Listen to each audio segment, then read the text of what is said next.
You said that was kind of terrifying, but what is it like kind of giving your wisdom to these young up-and-comers? I don't know if I'd call it wisdom, but I mean, it's always nice to have a conversation and share. I got to hear that young man sing, and yeah, it's great. It's fun. It's always fun. The energy is nice. I don't know if I said anything interesting, but I tried.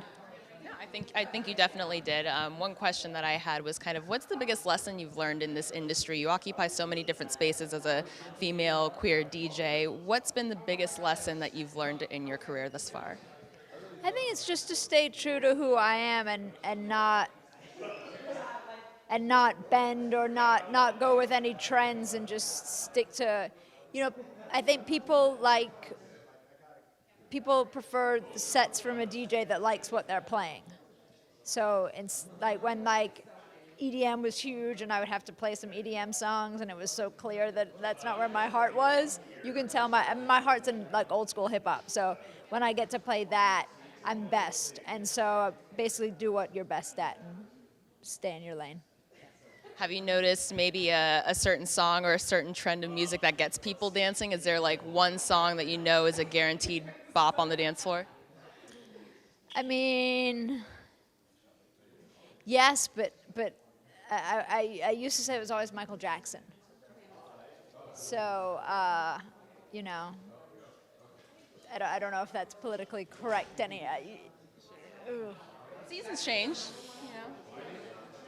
That was been the no-brainer as long as I've been a DJ. Jackson 5, I want you back.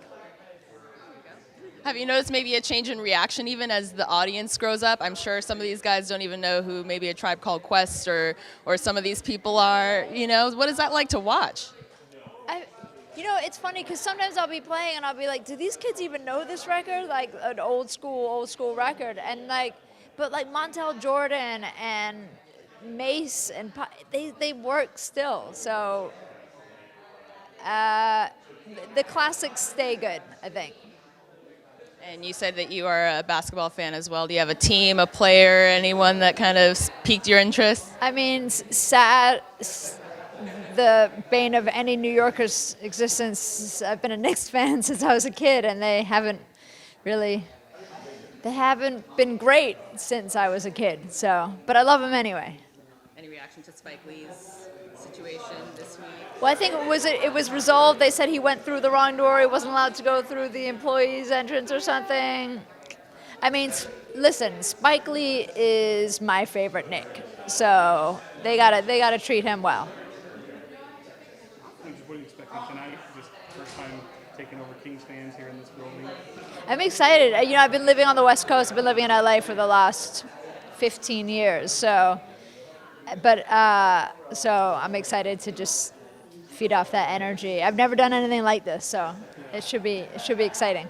I know I'm putting you on the spot, so it's okay if it's not live. Do you remember the last time you performed in Sacramento, or have you ever been in Sacramento?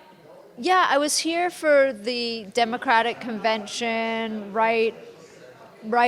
I think in early 2017, and I played a Planned Parenthood event with a bunch of Democrats.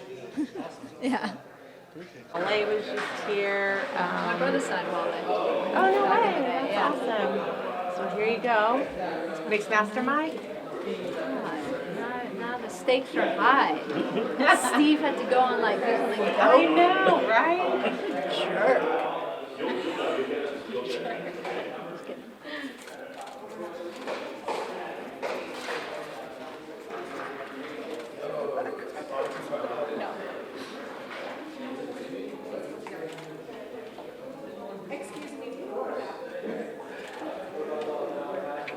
It's not as cool as 2 minutes.